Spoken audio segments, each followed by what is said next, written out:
Kevin, you're obviously here back in Vancouver for a reason.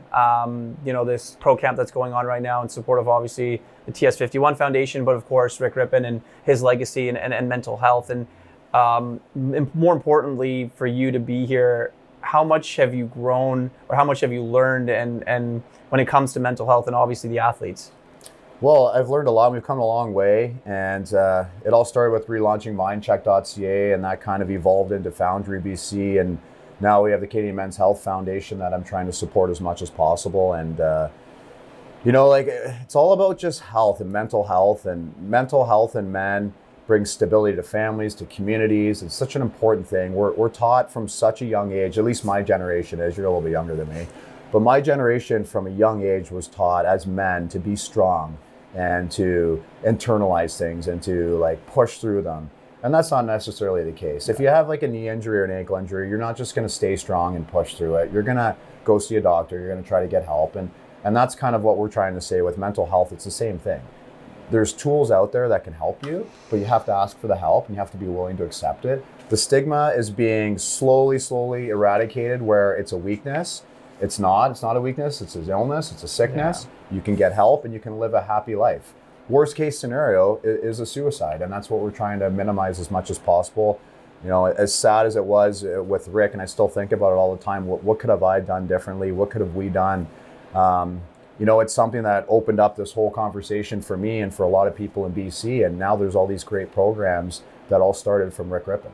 So I know he'd be proud about that, and he'd be happy of the progress we've made. Have you seen a change or a shift when it comes to mental health in the National Hockey League and from when you played to where things are now?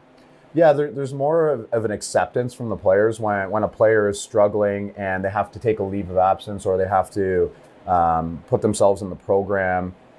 There's more of an acceptance now. Before, it used to be probably a little bit of a snickering, that guy's not mentally strong enough. That's what you would say, right? He's not mentally strong enough.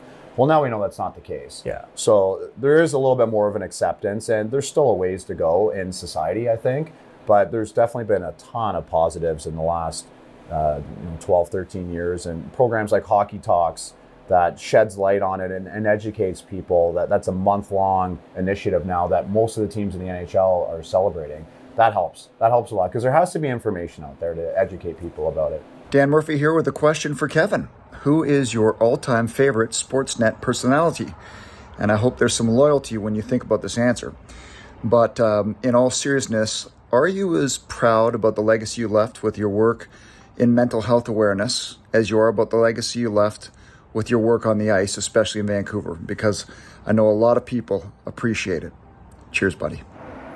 Is that where Murph lives? That's a nice view. Oh, trust background. Me. So it's 3 takes Murph, but we got it done.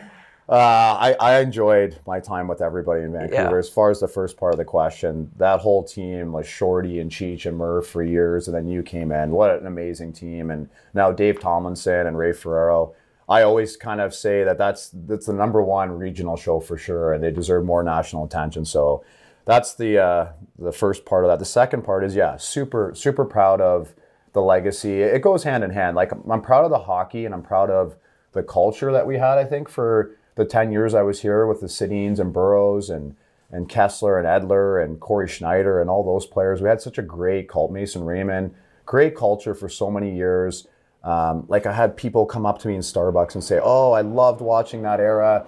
People really enjoyed it. The city was buzzing, so I'm proud of that. And then I'm proud of all the good that came out of it. Everybody had their thing on our team, what they supported. Danny and Hank donated money to the children's hospital anonymously, but then it became public because they asked for that, because that's just who they were. Burrows, supported what he supported. I supported what I supported. For me, it was mental health, and because of Rick, obviously, and just proud that I'm associated with that. Moving forward, I come back and people, almost as much as they talk to me about hockey, they talk to me about mental health and about Rick and about some of the programs we've created. I probably get that more than the hockey stuff now. So yeah, I'm very proud of that.